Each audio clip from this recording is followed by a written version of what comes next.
আমার আজকের উপস্থাপনা শিবরাম চক্রবর্তী বিরচিত হারাধনের দুঃখ। আমাদের হারাধনের বড় দুঃখ।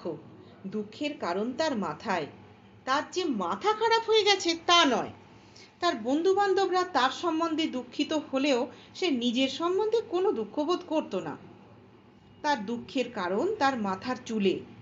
হারাধনের বয়স বেশি নয়, 22 বছর মোটে, কিন্তু এরই মধ্যে তার দারুণ চুল উঠতে আরম্ভ করেছে। প্রত্যহ তেল মাখতে চুল আঁচড়াতে এত বেশি চুল ক্ষয় হচ্ছে যে সে ভারী ভাবনায় পড়ে গেছে। এভাবে আর কিছুদিন চললে টাক পড়তে আর দেরি কি? আর টাক পড়বে এই বয়সে? তার উপর হারাধন আবার কবিতা লেখে, যাকে বলে তরুণ কবি। রবীন্দ্রনাথ থেকে প্রায় প্রত্যেক কবিরই কেশাধিক্য দেখতে পাওয়া যায়। তাই থেকে হারাধনের ধারণা বোধহয় আকাশের উড়ন্ত ভাবগুলো চুলে এসে আটকে যায়, ঠিক যেমন বেতারের তারে শব্দতরঙ্গ ধরা পড়ে। চুল গেলে কি আর সে কবিতা লিখতে পারবে? বোধহয় না। আজ যদি রবীন্দ্রনাথের মাথা ন্যাড়া করে দেওয়া হয়, তিনি কি আর কবিতা লিখতে পারবেন? না, কবিতা লিখতে পারবেন না। আবার নোবেল তলাতেও যেতে হবে না তাকে। এবং চুল উঠে গেলে সেই নোবেল আর তার বরাতেও কোনোদিন পাকবে না। তাই হারাধন ভারী ভাবনায় পড়ে গেছে। চুল চলে গেলে ব্যক্তিত্ব যায়, যৌবন যায়, আর মাধ্যাকর্ষণ ছাড়া পৃথিবীর আর সমস্ত আকর্ষণ চলে যায়। কেবল জীবনটা থাকে, তাও কেবল প্রাণে থাকে মাত্র। সেই জীবনের কোনো মানে থাকে না। তাই হারাধন বড় ভাবিত। অবশেষে হারাধন ভীষকরত্ন, ভীষকাচার্য, ধন্বন্তরী এইসব উপাধি সাইনবোর্ডে দেখে এক কবিরাজের শরণ নিল। গিয়েই প্রশ্ন করল, মশাই, আপনাদের কবিরাজিতে কি সমস্ত আদিব্যাধির প্রতিকার আছে? কবিরাজ মহাশয় বিস্ময়ের বিমূঢ়তা অতি কষ্টে কাটিয়ে উঠে উত্তর দিলেন, বলেন কি আপনি? ত্রিকালজ্ঞ মুনি ঋষিদের আবিষ্কৃত এই আয়ুর্বেদ শাস্ত্র? আপনি যে অবাক করলেন আমাকে। হারাধন বলে, না না, আমি তা বলছি নে। শাস্ত্রর ওপর কোনো কটাক্ষপাত করছি নে আমি। আমি বলছি কি। তখন বাধা দিয়ে কবিরাজ বললেন, কটাক্ষপাত আর কাকে বলে? আজ না হয় ওই সদ্য বিষ এই অ্যালাপাতিগুলো এসেছে, কিন্তু আগে কোন ওষুধ খেয়ে বাঁচতেন সত্যে ত্রেতায় দাপরে?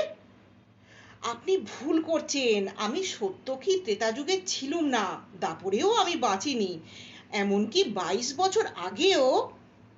ওই তো আজকালকার ছেলেদের দোষ। মুনি ঋষিতে বিশ্বাস নেই, শাস্ত্রে বিশ্বাস নেই, তাই তো উচ্ছন্নে গেল দেশটা। বিশ্বাসে মিলায় কৃষ্ণ, বিশ্বাস করতে শিখুন। আচ্ছা, কৃষ্ণ প্রাপ্তি হতে পারে এমন কোনো মারাত্মক রোগ আমার হয়নি কবিরাজ মশাই। আমার যে রোগ আদপেও তা আমি রোগ কিনা জানি না এখনো। সেই জন্যই তো আপনার কাছে আসা। কবিরাজ মশাই বললেন, আচ্ছা আচ্ছা, বলুন আপনার কি ব্যাধি? যা কোনো চিকিৎসায় না সেরেছে তা কবিরাজিতে নিশ্চয়ই সারবে, সারবেই। আপনাকে মুখে বলতে হবে না। দেখি দেখি আপনার হাতটা একটু দেখি। নাড়ি টিপলেই সব টের পাবো। কবিরাজ মশাই হতভম্ব হারাধনের হাতখানা টেনে নিয়ে গম্ভীর মুখে অনেকক্ষণ ধরে নাড়ি টিপে অবশেষে বললেন, হয়েছে। জলৌকা গতি। আপনার নাড়ির গতি ঠিক জোঁকের মতো। বায়ু পিত্ত কফ আপনার বায়ু কুপিত। তার যন্ত্রণাটা কোথায়? হারাধন বলে, যন্ত্রণা কিছুই নেই, বেজায় চুল উঠছে। কবিরাজ মশাই ঠিক বুঝতে না পেরে বললেন, হারাধন বলে, মাথার চুল উঠে যাচ্ছে, এই আমার অসুখ। এবার কবিরাজ মশাই রোগটা ধরতে পেরে নিজেকে সামলে নিলেন। ও, আপনার চুলের রোগ? বায়ুকুপিত কিনা সেই কারণেই উঠছে। টাকের লক্ষণ দেখা দিয়েছে, অচিরেই টাক পড়বে। কাঁচুমাচু হয়ে হারাধন বলল, টাক পড়বেই? এর কি কোনো প্রতিকার নেই? আয়ুর্বেদ শাস্ত্রে কিংবা ত্রিকালজ্ঞ মুনি ঋষিদের ব্যবস্থায় কিংবা আপনার ওই কবিরাজিতে? আলবৎ আছে। দেখান দেখি রামায়ণ কি মহাভারত খুলে যে যুধিষ্ঠির কিংবা রামচন্দ্রের কখনো টাক পড়েছিল? দ্রোণাচার্য কিংবা ধৃষ্টদ্যুম্নের, দশরথের কিংবা দশাননের? রাবণের 12টা মাথার একটাতেও কিন্তু টাক পড়েনি। তখনই কেন চুল উঠতো না আর এখনই বা কেন ওঠে, তা বলতে পারেন? হারাধন বলে, বোধহয় আমরা অ্যালোপ্যাথি ওষুধ খাই বলে। হ্যাঁ, ঠিক তাই। যাই হোক, ও আপনার সেরে যাবে, আপনি ভাববেন না। শাস্ত্রীয় মহাভৃঙ্গরাজ তৈল দিন সাতেক ব্যবহার করলেই দেখতে হবে না, তখন চিরুনি ঠেলা দায় হবে। আশা ও উৎসাহে উদ্দীপ্ত হয়ে হারাধন বলল, বলেন কি, এমন ওষুধ আছে আপনাদের? কবিরাজ মশাই বলেন, নিশ্চয়ই, আয়ুর্বেদে কি নেই। দিন, তাহলে এখনই সেই ভৃঙ্গরাজ আমাকে দিন, যা দাম লাগে দিচ্ছি। দেখুন, শাস্ত্রীয় ওষুধের দাম একটু বেশি, তাই সব সময় তৈরি থাকে না, আপনাকে তৈরি করে দিতে হবে। অল্প করে তৈরি করতে আবার খরচাও বেশি পড়ে যায়। আপনার কাছে বেশি কিছু নেব না, তৈরির যা খরচ তাই কেবল আপনি দেবেন। কত পড়বে বলুন, আমি আগাম দিচ্ছি, আজই তৈরি শুরু করে দিন। নিশ্চয়ই, আপাতত টাকা 16 দিয়ে যান, তাতেই শিশিটাক হবে। এক শিশি 1 মাসের ব্যবহারের পক্ষে যথেষ্টই। 16 টাকা! অতগুলো টাকার কথায় হারাধনের টনক নড়ল। কিছুক্ষণ সে ভাবল, টাকা আর চুল, কাকে সে ছাড়বে। অবশেষে চুলেরই জয় হলো।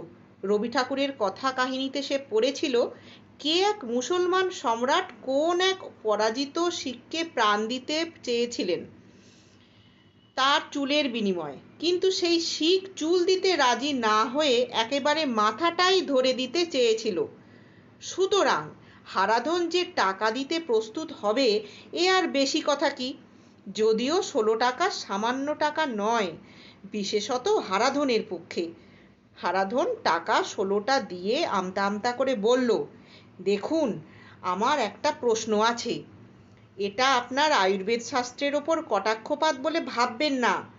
আমার জিজ্ঞাসা হলো এই, আপনি তো মহাভৃঙ্গরাজের মালিক, তবে আপনার মাথায় এমন চৌকস টাক কেন মশাই? টাকাটা ট্যাঁকে গুঁজে মধুর হাস্য করে কবিরাজ বললেন, বুঝলেন না, ওটা বিজ্ঞাপন, তেলের নয়, আমার নিজের। টাক প্রবীণতার লক্ষণ, আর প্রবীণ চিকিৎসক না হতে পারলে কি পসার জমে? টাকা হলে টাক হয়, কথাই বলে না। আর উল্টোটাও সত্যি, টাকের চাকচিক্য থাকে টাকার চাকচিক্যে। হারাধন তথাপি যেন আশ্বস্ত হতে পারল না। কবিরাজ পুনরায় বললেন, দেখুন, এজন্য ভৃঙ্গরাজ মাখা দূরে থাক, আমরা তা শুঁকি না পর্যন্ত, পাছে টাক না পড়ে আবার। এখন তো টাক পড়ে গেছে, কিন্তু এখনো মশাই বিশ্বাস করি না ওই তেলটাকে। তেলের এমন গুণ, শুকলেও চুল গজায়। এতক্ষণে হারাধন নিশ্চিন্ত হলো। ধন্বন্তরী মশাইকে নমস্কার করে লাফাতে লাফাতে বাড়ি ফিরল সে, অবশ্য মনে মনে লাফিয়ে। ইচ্ছে থাকলেও 22 বছর বয়সে 12 বছরের মতন কি আর লাফানো যায়? কয়েকটা দিন হারাধন খুব কষ্টে কাটালো, ভৃঙ্গরাজের প্রতীক্ষায়।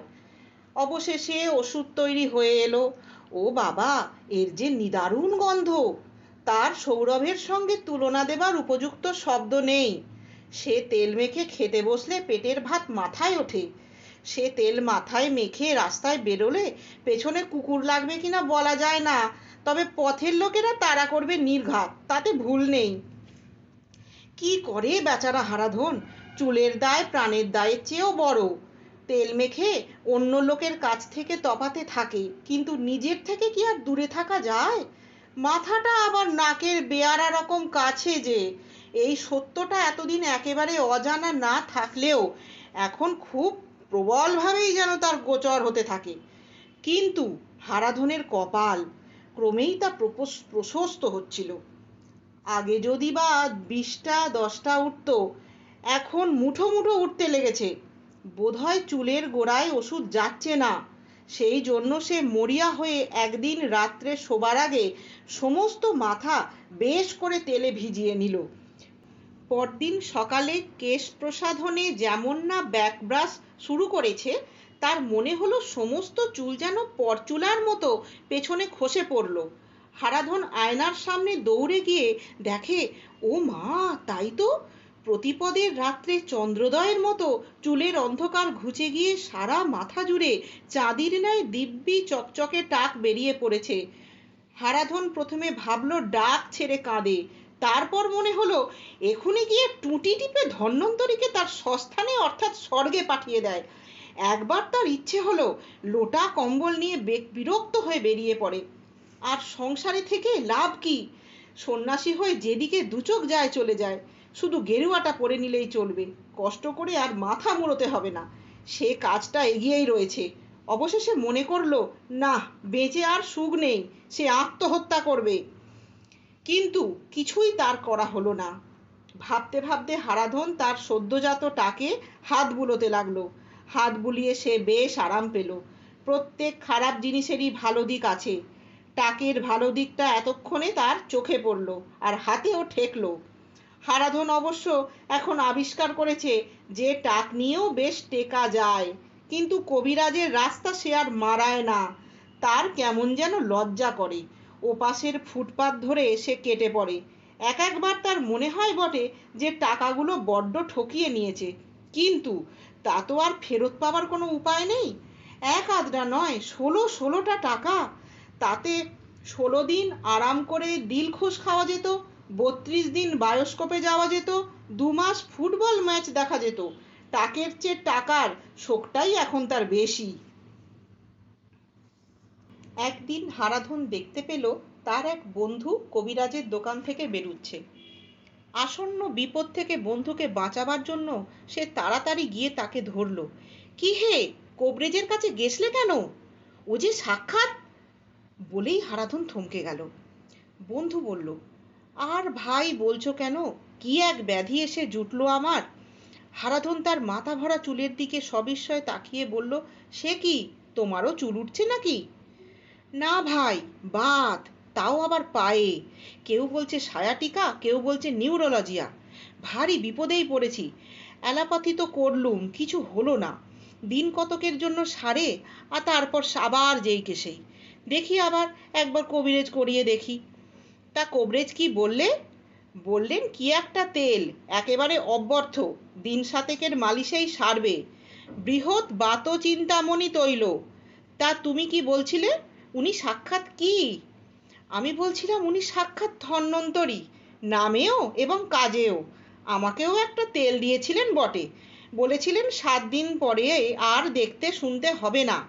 তা কথা যা বলেছিলেন একেবারেই খাঁটি। বলো কি? কিন্তু আমার কপাল, সে তেল এখন তৈরি নেই। দামি জিনিস সবসময় তৈরি থাকে না। এক শিশির দাম পড়বে বললেন টাকা 24। তা দিতে আমি এখনই প্রস্তুত ছিলাম, কিন্তু তৈরি হতে লাগবে 3-4 দিন। আমার আবার আজই এলাহাবাদ চলে যেতে হবে, বদলি হয়েছে কি না। একদিনও আর থাকবার উপায় নেই। কি করি বলো তো? তাই তো, কি করবে বলো তো? হ্যাঁ, কি বলছিলে? তোমাকেও ওই তেল দিয়েছিলেন না? তার কি কিছু আছে? হারাধন আমতা আমতা করে বলল, তা তার প্রায় সমস্তটাই আছে। সামান্য একটু ব্যবহার করেই যা ফল পেলুম না। তা ভাই, তুমি এই টাকাটা 24 নাও, আর ওই তেলটা আমায় ভাই দিয়ে দাও। তাহলে বন্ধুর যথার্থ উপকার করা হবে। তা তা কি করে হয়? সে যে, তা তোমার বাত তো সেরেই গেছে ভাই, আর ওই তেল রেখে কি করবে? কিন্তু, না না, আর কিন্তু না। বাড়ির কাছেই কবরেজ, দরকার হলে তৈরি করিয়ে নিও। আমাকে ওটা দিতেই হবে তোমায়। 3 মাসের জন্য এলাহাবাদে ঠেলেছে। তোমার কাছে যা শুনলাম তাতে বিরেজ বিভুঁইয়ে ওই তেল না নিয়ে এক পাও আমি আর এগোচ্ছি না। এই রকম জোর করেই টাকা 24 হারাধনকে গুঁজে দিয়ে তার বন্ধু তেলটা নিয়ে চলে গেল। হারাধন ভাবল, মন্দ কি, একদিক দিয়ে তো 1.5 গুণ ফিরে এলো।